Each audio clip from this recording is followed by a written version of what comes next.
Mga kapamilya, niya ang ikaduhang ratsada sa News Patrol. Patay ang usa ka negosyante human gipusil sulod sa iyang girentahang balay sa Dacoville Subdivision, Davao City. Ani ang report ni Danjo Revilla. Gipusil patay sa wala mailing armadong nakamotorsiklo ang 41 anyos nga negosyante sa Enrico Luga. Gawas lang sa ilang girentahang balay sa Doña Carmen Street, Dacoville Subdivision pasado alas 11:30 Sabado sa gabi. Pauli na untang biktima sa iyang yellow nga Nissan Sentra. Diyang gipusil kini sa mga sospek. Ato ka motor. Tapos pilang angkas? Isa lang itong angkas. Tapos niyawag itong isa, nagdalag baril. Walang kung kaila. Kaya naadlok na jud ko. Giangkon sa ka-live-in sa biktima nga si Marifel Gingan nga kanhi nakadawat og hulga sa iyang kinabuhi ang biktima tungod sa negosyo ni ining Green Technology Oil. Nasundan po siya, sinundan talaga, balak talaga nila patayin si Jeng dahil marami siyang kalaban po na sa business po.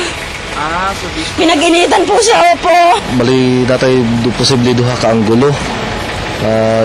Isa na medyo problema sa pamilya, ang isa sa negosyo niya.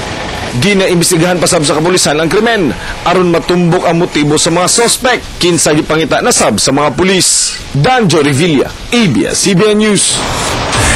Nag-warning ang Department of Health sa stem cell therapy sa paggamit og stem cell sa hayop kay posibleng ikamatay kini sa pasyente. Apil sa gidili sa DOH ang sheep og fetal stem cell. Sa Pilipinas, ang autologous stem cell therapy ray ginahimo sa mga doktor kung kaugalingong dugo, fats ug bone marrow sa tao nga ginaproseso ug maorasay ibalik sa lawas depende kung asay gusto sa pasyente nga i-inject ang stem cell.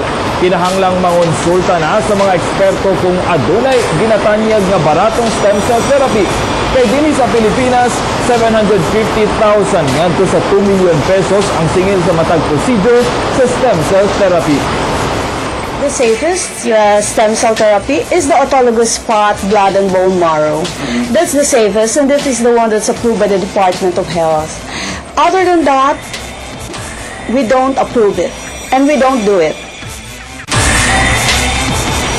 Mga kapamilya, mga undernourished nga mga pupils sa Baguio District, Davao City ang gipaubos sa feeding program sa DXAB 1296. Atong siren sa report ni Melanie Severino.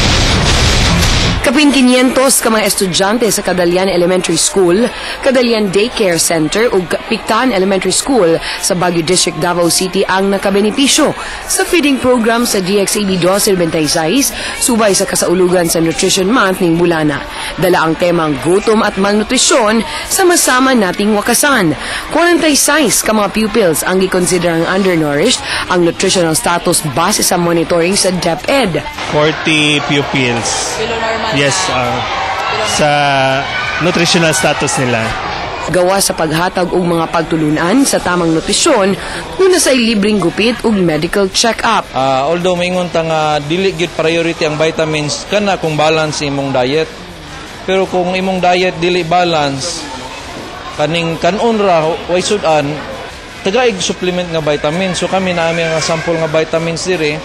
Nang apod-apod sab og seedling sa gulay ug ipanghatagan sab og tsinelas sa Rotary Club of Davao 2000 ang mga estudyante, lakip na usab mga school supplies. Nalingaw sab ang mga bata sa libreng ice cream. Okay kayo. Pasalamat libre kayo nga niabot ko diri sa Barrio Kadalian. Ang feeding program sa DXAB ABS-CBN ug mga partners ginahimo matag tuig sa mga lagyong eskwelahan sa Davao City nga gikonsiderang tunay taas nga ihap sa mga malnourished nga mga estudyante. Melanie Severino, ABS-CBN News.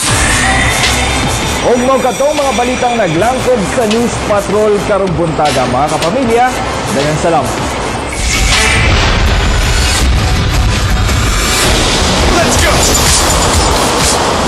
Kaya mga kapamilya, sa ato mga kapamilya nga buad do sa ilang eskwela o trabaho karong buntaga, ayaw gyud kalimot sa inyong payong o raincoat o butas kay nakasinasi kinakaroon og kusog-kusog nga pagulan. Sumala sa pag-asa sa kini epekto kini sa Intertropical Convergence Zone kung ITCZ nga nakaapekto sa Palawan, Visayas ug sa Mindanao. Ug din panahon sa tigulan mga kapamilya, kasagaran sa ato mahilig gyud mukaot. Labi na kay naalang ta sa mga balay kun saan din ta sa ulan. Kung naamoy mga pinya diha nga naka-standby o na diha sa inyong ref, iandam na kana. Kay diha na ang uban pang mga gamit o unsay pwede natong mahimo sa pilya.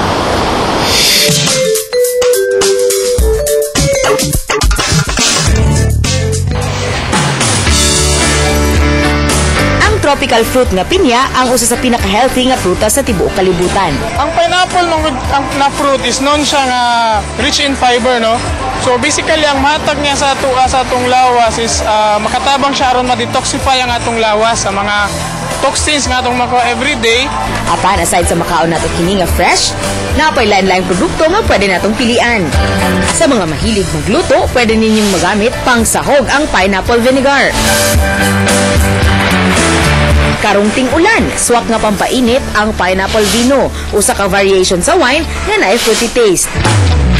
Nasay pineapple jam nga swak pang spread sa baong pan sa atong mga chikiting. I love to buy organic jam like this pineapple because it's much fresher than cheese, using cheese or mayonnaise. It's much healthier because it's fruit. Kung naay dried mangoes, naasay version ang pineapple. Ang kasagaran na ni makita nato sa mga label, no?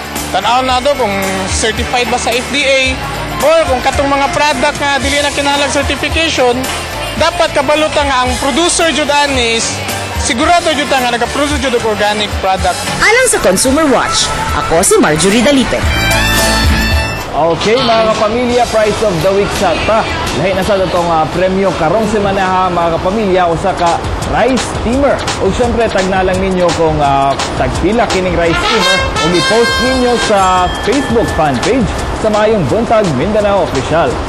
Ayan, syempre nila atong sayron kung unsa na sitwasyon diha sa May Matina area sa ilabi na karon nga nakasinati na kung kusog nga ulan. Kusog na gyud. Siyempre, tuloy hatod gyapon kini sa ITCZ o Intertropical Convergence Zone. Labi na diha sa area sa May Matina na dapit sa Sandawa, dali ra nang bahaon dira, no? Sa nga makatanggong, posible makatanggong sa mga motorista diha nga area. O para sa itong mga kapamilya, mag-igmat gihapon ta. Labi na katong nasa mga flood prone and landslide prone areas. Monitor na kanunay sa mga sapa kay basig posibleng mutaas. No, siyempre kining pagdaot sa panahon, wala may mga grabe nga mga weather disturbances dinhi sa Philippine Area of Responsibility, pero posibleng hatod kini sa localized thunderstorm dala sa ITCZ. Ayan, syempre mga kapamilya, sa atong mga kapamilya nga nimita og trabaho labi na dinhi sa atong industriya, natay one-day screening from 8 a.m. hangtod alas 12 sa udto karong July 19. Pagdala og resume, application letter, ug ang atong ipangita mga segment producer, production assistant, video editor ug host. Kung gusto niyo pulihan si Hernel o pulihan ko niyo din, basi ko muna ang musunod, di ba? Okay. Okay, mga kapamilya, pasalamatan sa lahat itong mga sponsors. Daghang salamat sa Gaisano Grand City Mall, sa Hairs and Nails ug sa Hair to Die For. Gusto lang akong greet ug happy viewing si Andres George Dumongas of Upper Falcata, Novatiera, Davao City. Ay, good morning lang sa akong mga amigo diya sa St. Albans, kay Ma'am Bambi o Albert Bangwa. Yan, syempre, sa Hairs and Nails, Bodies and Faces, congratulations sa ilang silver founding anniversary na sila. Beauty Buffet promo with Eat All You Can karong July 18. Daghang salamat sa Metro Lifestyle ug syempre sa Gaisano Grand City Mall. Okay, mga kapamilya, mag-uban-uban gihapon tahang tudogma dinhilang sa inyong paboritong programa Matag Buntag, dinhilang sa Mayong Buntag Mindanao.